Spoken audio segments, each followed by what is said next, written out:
You know, for decades, hosting the Olympics was the ultimate dream for a city. But lately, it's turned into a bit of a financial nightmare. So for 2026, Italy is basically throwing out the old playbook and trying something, well, something totally different.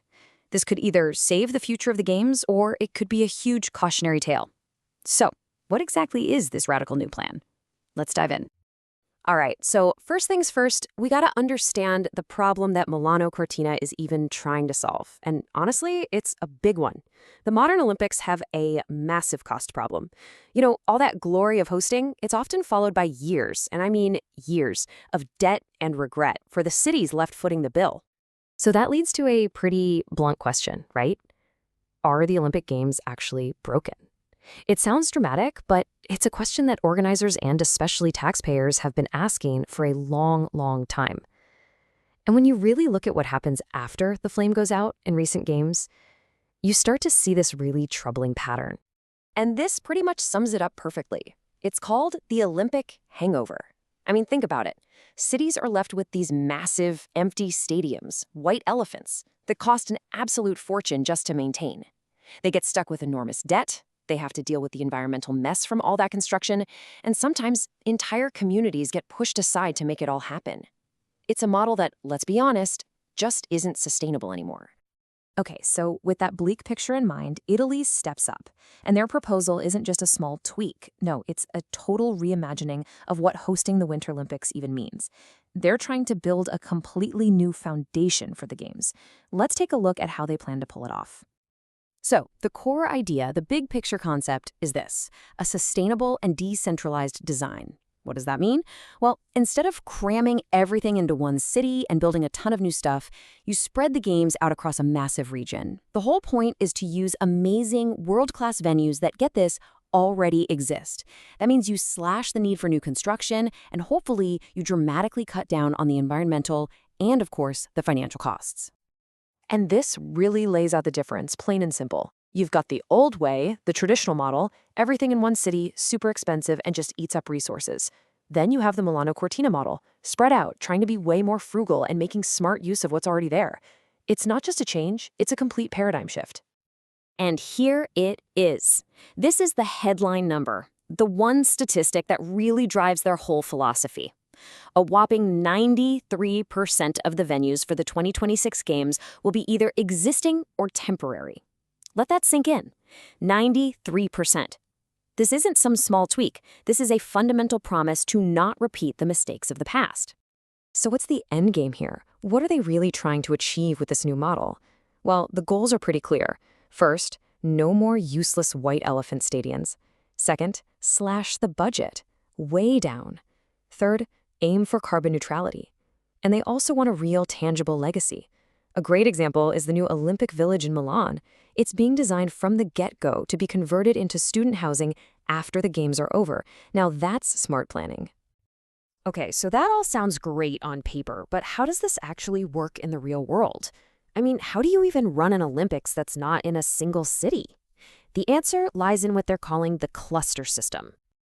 First off, let's just take a moment to absorb the scale we're talking about. The Games are going to be spread across more than 22,000 square kilometers. To put that in perspective, that's an area bigger than some entire countries. We're talking about a massive geographical footprint here, something totally unlike any Winter Olympics we've ever seen. Ever. So here's how they're breaking it all down. You've got 4 main zones, or clusters. First, there's Milan, the big city hub. That's where you'll see ice hockey and figure skating. Then you go to the mountains, to the historic resort of Cortina, for things like alpine skiing and bobsleigh. Val di Fiemme will use its amazing northern venues for cross-country skiing and ski jumping. And Valtellina, that's going to be the spot for all the snowboarding and freestyle skiing. See the logic? It's simple, really. You put the sports where the best facilities for them already are. All right, so we've covered the grand plan. It sounds pretty good in theory, right? But what does this crazy new design actually mean for the people who are part of it? You know, the spectators, the athletes themselves, and of course the people who actually live there. Well, if you're a fan hoping to go, your whole experience is going to be totally different. Forget about just hopping on a subway to see skiing in the morning and then catching a hockey game at night. Nope. You'll have to plan your trip around a specific cluster. You're basically choosing to go to the snowboarding Olympics up in Valtellina Or the skating Olympics down in Milan. Doing both on the same day? Pretty much impossible. And what about for the athletes? Well, for them, it's a bit of a trade-off. On the one hand, they'll be living in villages right near their competition venues, which means way less time stuck on a bus. That's a huge win. But on the other hand, that classic unified Olympic village feeling, where athletes from every single sport in every country are all mixing together, that cornerstone of the Olympic experience is probably going to feel a lot more fragmented. And finally, for the residents, the people who actually live in northern Italy, what's in it for them? Well, the big promise is lasting upgrades to roads and railways to better connect the whole region. That's the long-term gain. But the short-term reality during the games, that's probably going to be a whole lot of traffic and temporary overcrowding. It's that classic trade-off, isn't it? Short-term pain for long-term gain. Which brings us to the big, critical question. This whole plan is incredibly ambitious, it's innovative, and yeah, on paper, it seems to solve a ton of problems. But it is also a massive Olympic-sized gamble, and there are some very, very real risks involved. Just look at this. This really puts the challenge into perspective. The distance between the two main hubs, Milan and Cortina, is over 400 kilometers. 400. Now compare that to the 30 or 40 kilometers for recent games like London or Rio. We're not just talking about a bigger footprint here. This is a logistical challenge on a whole different level. It's a completely different ballgame. And as the analysis points out, this huge geographic spread creates a massive dependency on roads and trains. I mean, everything and everyone. Athletes, officials, TV equipment, you name it, all of it has to move perfectly across hundreds of kilometers of mountain roads in the middle of winter. That is, to put it mildly, a very tall order. So, okay, besides the mind-boggling distance, what are the other specific hurdles that could actually derail this whole grand experiment? Well, it really boils down to 4 big ones. First up, transport and logistics. A single bad snowstorm could shut down a major highway or rail line and just throw the entire schedule into chaos. Second, climate dependence. Some of these resorts are at a pretty low altitude, which means they might not get enough natural snow. They'll be relying on energy-guzzling snow-making machines.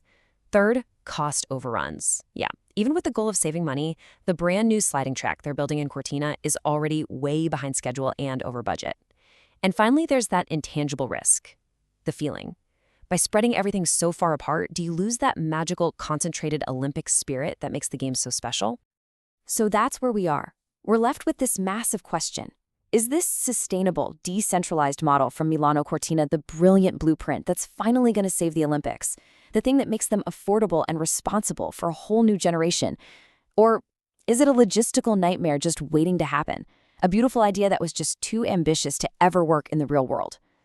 Honestly, the answer to that question is going to define the entire next chapter for the Olympic movement.